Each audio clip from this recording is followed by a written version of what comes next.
എപ്പിസോഡിൻ്റെ തുടക്കത്തിൽ തന്നെ കാണിക്കുന്നത് നമ്മുടെ ഷൂലോങ് ആണെങ്കിൽ അവനെ മിസ്യൂസ് ചെയ്ത ആളെ കണ്ടുപിടിച്ചു എന്ന് നമ്മുടെ ഫാനിനെ വിളിച്ച് പറയാണ്. ഫാൻ നല്ല രീതിക്ക് തന്നെ ടെൻഷൻ ആകുന്നുണ്ടെങ്കിലും അവനെ കൊണ്ട് വേറെ റൂമിട്ട് പോവാണ് ആളെ കാണിക്കാൻ വേണ്ടിയിട്ട്. ആ ഗ്യാപ്പിന് നമ്മുടെ ഫാനാണെങ്കിൽ അവൻ്റെ ഫ്രണ്ടിന് മെസ്സേജ് അയക്കാണ് ഞങ്ങളിങ്ങോട്ട് വന്നിട്ടുണ്ടെന്നുള്ള കാര്യം. അങ്ങനെ ആ റൂമിൽ ചെല്ലുമ്പോഴേക്കും അവിടെ നിറച്ചും പാർട്ടി നടന്നുകൊണ്ടൊക്കെ ആയിരിക്കും. പെട്ടെന്ന് തന്നെ ഫാനാണെങ്കിൽ അവിടുത്തെ പാട്ടും കാര്യങ്ങളെല്ലാം ഓഫ് ചെയ്ത് വെക്കുന്നുണ്ട്. എല്ലാവരും ഇവരെ ഇങ്ങനെ ഭയങ്കരമായിട്ട് വിയേഡായിട്ട് നോക്കുമ്പോഴേക്കും ഷൂലോങ് എല്ലാവരോടായിട്ട് പറയുന്നുണ്ട് ഇപ്പോൾ ഇവിടെ പാർട്ടി ഒന്നും നടക്കില്ല, അതുകൊണ്ട് തന്നെ എല്ലാവരോടും ഒന്ന് പൊക്കോളാനായിട്ട്. നമ്മുടെ ഫാൻ്റെ ഫ്രണ്ടാണെങ്കിൽ ഒന്ന് ഒച്ചയെടുക്കുന്നുണ്ട്. ഞാൻ എല്ലാവരും മുമ്പിൽ വെച്ച് വിളിച്ച് പറയാണ്ടെങ്കിൽ എല്ലാവരും ഇവിടെ നിന്ന് ഇറക്കി വിടാൻ പറയുന്നുണ്ട്. അതേപോലെ തന്നെ അവൻ അവിടെ നിന്ന് ഇറക്കി വിടുന്നുണ്ട്. നമ്മുടെ ഫാനാണെങ്കിൽ ഒന്നും അറിയാത്ത പോലെ ഭയങ്കര വിയേഡായിട്ടാണ് ആക്ട് ചെയ്തുകൊണ്ടിരിക്കുന്നത്. ഷൂലോങ് അറിഞ്ഞു കൊടുക്കുന്നുണ്ട്, എനിക്കറിയാം കഴിഞ്ഞ ശനിയാഴ്ച എന്താണ് നടന്നതെന്ന്, നിങ്ങൾ എന്തിനാണ് എന്നെ അങ്ങനെ യൂസ് ചെയ്തതെന്ന് വെച്ചപ്പോഴേക്ക് ഞാൻ എപ്പോഴാണ് നിന്റെ യൂസ് ചെയ്തതെന്ന് ചോദിക്കുന്നുണ്ട്. പെട്ടെന്ന് തന്നെ നമ്മുടെ ഫാൻ നീ പറയുന്ന വാക്കുകൾ നീ സൂക്ഷിച്ച് പറയണമെന്ന് ഇൻഡയറക്റ്റ് ആയിട്ട് ഒന്ന് സംസാരിക്കുന്നുണ്ട്. കൂടി കേൾക്കുമ്പോഴേക്കും നമ്മുടെ ഫാനിന് നല്ല രീതിക്ക് ദേഷ്യം വന്നിട്ട് അവൻ ചോദിക്കാൻ എണീക്കുമ്പോഴേക്കും ഓക്കെ ഞാൻ അന്നതൊക്കെ ചെയ്തത് ഞാനെന്നാ പൈസ ഒന്ന് ഡീൽ ചെയ്യാന്ന് പറയുന്നുണ്ട്. പെട്ടെന്ന് തന്നെ ഫാൻ പറയാണ് നീ ആ കോൾ അറ്റൻഡ് ചെയ്തിട്ടും അവൻ പറയുന്നത് ഓക്കെ ഞാൻ എന്താ ഇപ്പം ചെയ്യേണ്ടതെന്ന് നോക്കുമ്പോൾ ഷൂലോങ് ആണെങ്കിൽ അവൻ്റെ വാച്ചും കാര്യങ്ങളൊക്കെ അഴിച്ചു വെച്ചിട്ട് ഞാൻ നിന്നെ തല്ലിക്കോളാന്ന് പറയുന്നുണ്ട്. എന്നെ തല്ല നിനക്ക് എത്ര ധൈര്യം ഉണ്ടെന്ന് ചോദിക്കുന്നതും നമ്മുടെ ഫാനാണെങ്കിൽ ഫ്രണ്ടിനെ എടുത്തിട്ട് അടിക്കുകയാണ്. അവനോ റൂമിട്ട് കയറ്റുന്നുണ്ട്. ഇവൻ്റെ കാര്യം ഞാൻ നോക്കിക്കോളാം, നീ പുറത്ത് വെയിറ്റ് ചെയ്താൽ മതി എന്ന് പറയുന്നുണ്ട്. ഉള്ളിൽ കയറി ഉടനെ എൻ്റെ ഫ്രണ്ടിനോട് നമ്മുടെ ഫാൻ പറയുന്നത് എടാ നീ എനിക്ക് വേണ്ടി ഈ പ്രാവശ്യം ഒന്ന് ക്ഷമിക്കണം, ഈ ഫോട്ടോ കാണുന്ന മോഡൽസിനെയൊക്കെ ഞാൻ നിനക്ക് വേണ്ടി സെറ്റാക്കി തരാം, എന്നിട്ട് നീ ചൂസ് ചെയ്യ് ഈ മോഡൽസിനെയാണോ വേണ്ടത് നിൻ്റെ ഫ്രണ്ടിനെയാണോ ഇപ്പോൾ രക്ഷിക്കേണ്ടത്. അവനാണെങ്കിൽ ഈ ഒരു ഡീലിന് സമ്മതിക്കുന്നുണ്ട്. എന്നാൽ നീ കുറച്ച് ആക്ട് ചെയ്യണമെന്ന് പറഞ്ഞിട്ട് നന്നായിട്ടിട്ട് തല്ലുന്നുണ്ട്. ഈ വേദന നീ പുറത്ത് പോയി അഭിനയിച്ചാൽ മതി എന്ന് പറഞ്ഞിട്ട് നമ്മുടെ ഫാൻ അവൻ്റെ കൈ തന്നെ അവിടെ മതിലിടിച്ച് പൊട്ടിക്കാണ്. തിരിച്ചു വരുമ്പോഴേക്കും ഷൂലോങ്ങിന് ഇതൊക്കെ കണ്ടിട്ട് നന്നായിട്ട് സങ്കടമാവുന്നുണ്ട്. അതായത് ഫാൻ്റെ കൈയൊക്കെ പൊട്ടിയിരിക്കുന്നതുകൊണ്ട് തന്നെ നമുക്ക് ഹോസ്പിറ്റലിൽ പോയിട്ട് വീട്ടിട്ട് പോയാൽ മതി എന്ന് പറയുന്നുണ്ട്. ഇത് കുഴപ്പമില്ല, ഇത് ചെറിയൊരു ഡീലാന്ന് പറഞ്ഞിട്ടും നമ്മുടെ ഷൂലോങ് ആണെങ്കിൽ സമ്മതിക്കുന്നില്ല. അവനെ ഹോസ്പിറ്റലിൽ കൊണ്ടുപോയതിന് ശേഷമാണ് രണ്ടുപേരും കൂടി വീട്ടിലേക്ക് എത്തുന്നത്. വീട്ടിലെത്തിയിട്ട് അവൻ്റെ കാര്യങ്ങളൊന്നും ഒറ്റയ്ക്ക് ചെയ്യാൻ പറ്റാത്തതുകൊണ്ട് തന്നെ നമ്മുടെ ഷൂലോങ് ആണെങ്കിൽ ഓരോന്ന് ചെയ്യാനായിട്ട് ഹെൽപ്പ് ചെയ്യുന്നുണ്ട്. ഷർട്ടിൻ്റെ ബട്ടൺസ് ഊരി കൊടുക്കുക, കോട്ട് ഊരി കൊടുക്കുക, ഇതൊക്കെയാണ് നമ്മുടെ ചെക്കൻ്റെ ഇപ്പോഴത്തെ പരിപാടി. അവനാണെങ്കിൽ നമ്മുടെ ഫാനെ തന്നെ നോക്കുമ്പോഴേക്കും ഒരു ഐ കണക്ഷൻ വരുന്നുണ്ട്. പെട്ടെന്ന് തന്നെ ഫാനെ തട്ടി മാറ്റുമ്പോൾ എടാ ഞാൻ ഈ റിമോട്ട് എടുക്കാൻ വേണ്ടിയിട്ട് ഇങ്ങോട്ട് വന്നത് വേറൊന്നും അല്ല എന്ന് പറയുന്നുണ്ട്. അങ്ങനെ രാത്രി നമ്മുടെ ഷൂലോങ് കിടന്നുറങ്ങിയിട്ട് സ്ഥലം മാറി കിടക്കുന്നത് കൊണ്ട് തന്നെ അവന് ഉറക്കവും കാര്യങ്ങളൊന്നും വരുന്നില്ല. സ്മോക്ക് ചെയ്യാമെന്ന് വിചാരിച്ചിരിക്കുമ്പോഴാണ് അവൻ ഫാൻ്റെ കാര്യം ആലോചിക്കുന്നത്. അങ്ങനെ ഫാനിനെ പോയി നോക്കുന്നുണ്ട്. ഫാനാണെങ്കിൽ ഈ സമയം നല്ല രീതിക്ക് ടെമ്പറേച്ചറൊക്കെ കൂടി കിടക്കുകയാണ്. അവനവിടെ ചെന്നിട്ട് നിനക്ക് വെള്ളം എന്തെങ്കിലും വേണോ, മെഡിസിൻ എന്തെങ്കിലും വേണോ എന്ന് ചോദിക്കുന്നുണ്ട്. പക്ഷേ നമ്മുടെ ഫാനാണെങ്കിൽ വേറൊരു മൂഡിലായിരുന്നു. ഫാൻ നമ്മുടെ ഷൂലോങ്ങിനെ കൈ കൊണ്ടുപോയിട്ട് പ്രൈവറ്റ് പാർട്ടി കൊണ്ടുപോയി വെച്ചിട്ട് ഇതിനെ ഹെൽപ്പ് ചെയ്യാനായിട്ട് അങ്ങനെ ഡയറക്റ്റ് പറയാണ്. ഇത് കേൾക്കുന്ന നമ്മുടെ ഷൂലോങ് ആണെങ്കിൽ അവരുടെ മൂത്തിട്ട് തന്നെ പഞ്ച് ചെയ്തിട്ട് ഞാനൊരു ഗേ ആണ്, എന്നോട് ഇങ്ങനെയൊന്നും കാണിക്കരുത്, ഇതിൻ്റെ റിയാക്ഷൻ എങ്ങനെയായിരിക്കുമെന്ന് ചിലപ്പോൾ പറയാൻ പറ്റില്ല, നിനക്ക് എൻ്റെ അടുത്ത് ഈ രീതിയിലുള്ള തമാശ കളിയെല്ലാം നിർത്തിക്കൊള്ളണമെന്ന് ഒരു വാണിങ്ങും കൂടി കൊടുത്തിട്ടാണ് അവിടുന്ന് ഷൂലോങ് പോകുന്നത്. പിറ്റേ ദിവസം രാവിലെയും ഷൂലോങ് വലിയ രീതിയിൽ മിണ്ടാത്തപ്പോൾ നമ്മുടെ ഫാൻ ചോദിക്കുന്നുണ്ട് ഇന്നലത്തെ ഇൻസിഡൻറ്റ് കൊണ്ടാണോ എന്നോട് മിണ്ടാതിരിക്കുന്നത്, നമ്മുടെ തായ്ലാൻഡിൽ മാരേജ് ഒക്കെ ലീഗലാന്നൊക്കെ പറഞ്ഞു ഒരുവിധം സെറ്റാക്കുന്നുണ്ട്. ഇവിടെ ഇറങ്ങിയ ശേഷം നമ്മുടെ ഫാനാണെങ്കിൽ അവൻ്റെ അസിസ്റ്റൻറ്റിനെ വിളിച്ചിട്ട് സിന്നിന് ഒരു ഡയമണ്ട് റിങ് ഗിഫ്റ്റ് ചെയ്യാൻ പറയുന്നുണ്ട്. ഈ സാധനം നമ്മുടെ സിന്നിനും എത്തുന്നുണ്ട്. അതിനുശേഷം നമ്മളെ കാണിക്കുന്നത് നമ്മുടെ ഷൂലോങ്ങിനെ വിളിച്ചു വരുത്തിയിട്ട് സിന്ന് ബ്രേക്കപ്പ് പറയാണ്. എന്താ കാരണം എന്ന് നോക്കുമ്പോഴേക്കും നിങ്ങളുടെ വർക്കിലായിട്ട് ബിസിയാണ്, എന്നെ ശ്രദ്ധിക്കാൻ പറ്റുന്നില്ലെന്നാണ് അവൻ പറയുന്നത്.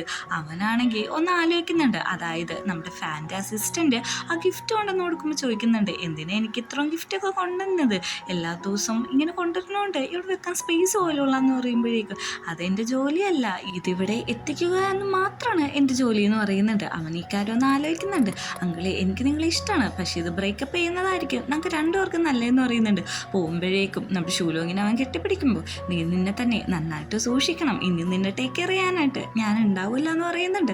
എന്തായാലും ഫാൻ കാരണം ഒരു നന്നായിട്ട് ജീവിച്ചുകൊണ്ടിരുന്ന കപ്പിൾസാണ് ഇപ്പോൾ ഈ ബ്രേക്കപ്പിൻ്റെ വക്കിൽ വരെ എത്തിയതല്ല ബ്രേക്കപ്പ് ആയത്. അതിൻ്റെ സങ്കടത്തിൽ ഷൂലോങ് ആണെങ്കിൽ രാത്രി കള്ളുടിച്ചുകൊണ്ടിരിക്കുകയായിരിക്കും. ഈ സമയത്ത് ഫാൻ വന്നിട്ട് ഒന്നും അറിയാത്ത പോലെ എന്തോ പറ്റി എന്തെങ്കിലും സങ്കടപ്പെട്ടിരിക്കണമെന്ന് നോക്കുമ്പോൾ ഞാൻ എൻ്റെ ബോയ് ഫ്രണ്ടായിട്ട് ബ്രേക്കപ്പ് ആയെന്ന് പറയുന്നുണ്ട്. ബ്രേക്കപ്പോ എന്തിനാ നിങ്ങൾ ബ്രേക്കപ്പ് ആയെന്നൊക്കെ അറിയാത്ത രീതിയിൽ ചോദിക്കുന്നുണ്ട്. എനിക്കറിയില്ല ബ്രേക്കപ്പ് ആയി, അവൻ അതാ നല്ലതെന്ന് പറഞ്ഞു, അതുകൊണ്ട് അവൻ്റെ ബെസ്റ്റായിട്ടുള്ള മാത്രമാണ് ഞാൻ കൊടുക്കുള്ളൂ എന്ന് പറയുന്നുണ്ട്. അങ്ങനെ രണ്ടുപേരും കൂടി അവിടെ നിന്ന് ഡ്രിങ്ക് ചെയ്യുന്നുണ്ട്. തിരിച്ചു വരുന്ന ഷൂലോങ് അത്രയധികം ഡ്രങ്കഡായിട്ടാണ് വീട്ടിലേക്ക് എത്തുന്നത്. ഈ ഉടനെ തന്നെ വെട്ടി കിടക്കുന്ന ഷൂലോങ്ങിനെ നോക്കിയിട്ട് ഫാനാണെങ്കിൽ ഭയങ്കര റൊമാൻറ്റിക് ആയിട്ട് നിൽക്കുന്നുണ്ട്.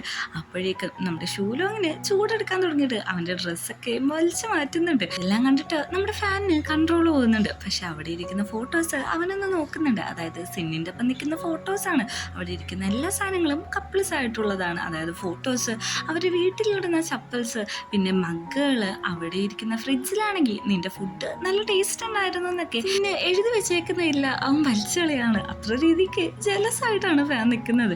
തിരിച്ചെല്ലുന്ന നമ്മുടെ ഷൂലോങ്ങിനോട് പറയുന്നുണ്ട്, നീ ഇപ്പോൾ ഡ്രങ്കഡാണ്, അല്ലെങ്കിൽ ഞാൻ നിന്നെ കിസ് ചെയ്തേനെ. ഒരു ദിവസം ഞാൻ നിന്നെ നന്നായിട്ട് കിസ് ചെയ്യും. കഴിഞ്ഞ പ്രാവശ്യം ചെയ്തത് കുറച്ച് റഫായെന്ന് എനിക്കറിയാമെന്ന് പറഞ്ഞിട്ട് നമ്മുടെ ഷൂലോങ്ങിനെ കിസ് ചെയ്യാണ്. പെട്ടെന്ന് തന്നെ അവനും അതിന് റിയാക്ട് ചെയ്യുന്നുണ്ട്. പിറ്റേ ദിവസം രാവിലെ ഷൂലോങ് എണീക്കുമ്പോൾ കാണുന്നത് അടുത്ത് കിടക്കുന്ന നമ്മുടെ ഫാനിനെയാണ്.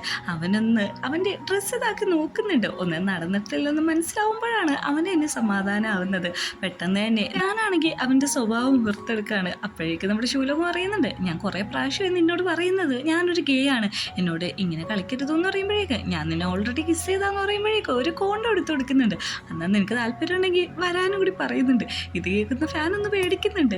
അടുത്ത സീനിൽ നമ്മളെ കാണിക്കുന്നത് നമ്മുടെ ഫാൻ്റെ ഫ്രണ്ടിൻ്റെ അടുത്ത് പോയി സംസാരിക്കുകയാണ്. നീ അയച്ച മോഡൽസൊക്കെ ഭയങ്കര ബോറിംഗ് ആയിരുന്നു, അവർക്കൊക്കെ നിന്നെ മതി എന്നാണ് പറയുന്നതെന്നൊക്കെ പറഞ്ഞിരിക്കുന്നുണ്ട്. പെട്ടെന്ന് തന്നെ നമ്മുടെ ഫാനാണെങ്കിൽ അവൻ്റെ അസിസ്റ്റൻറ്റിനെ വിളിച്ചിട്ട് ഒരു ട്രാവൽ ട്രിപ്പ് പെട്ടെന്ന് തന്നെ സെറ്റാക്കാൻ പറയുന്നുണ്ട്.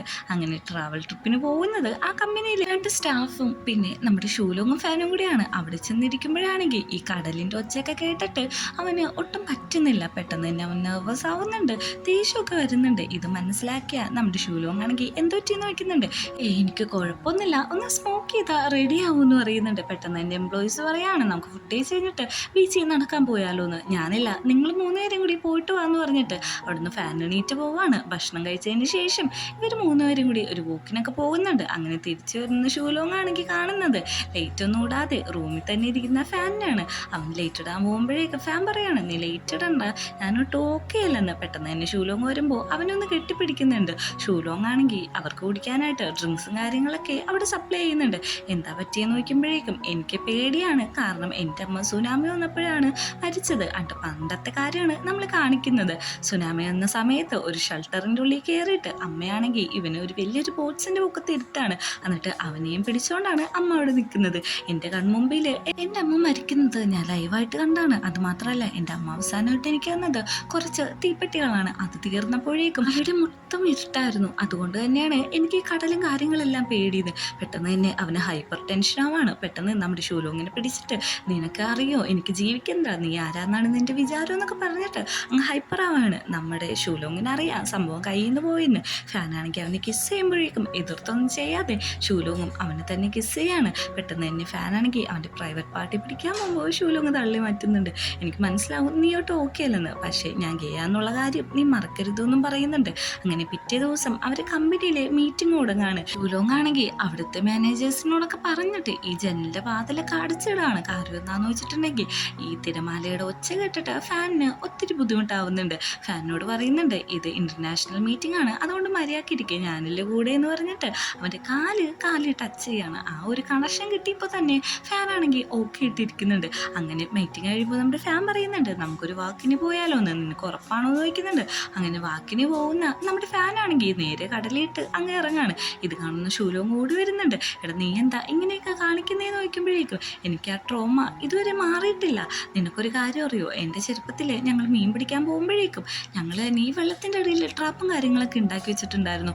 അങ്ങനെ ഒരു ദിവസം എൻ്റെ ഫ്രണ്ട് വെള്ളത്തിൻ്റെ അടിയിൽ പെട്ടുപോയി. ഞാൻ അവനെ പോയി രക്ഷിച്ചെങ്കിലും പിന്നീട് ഒരിക്കലും എനിക്ക് നീന്താൻ പറ്റിയിട്ടില്ല. നമുക്ക് 2 പേർക്കും ഇങ്ങനെ വെള്ളമായിട്ട് ബന്ധപ്പെട്ടിട്ടുള്ള ഇഷ്യൂസ് ഉണ്ട്. ഇനി നമുക്കത് മറന്നിട്ട് പുതിയൊരു ലൈഫിലേക്ക് കടക്കാമെന്ന് പറഞ്ഞ് കൈ കാണിക്കുന്നിടത്ത് വെച്ചിട്ടാണ് ഈ എപ്പിസോഡ് അവസാനിക്കുന്നത്.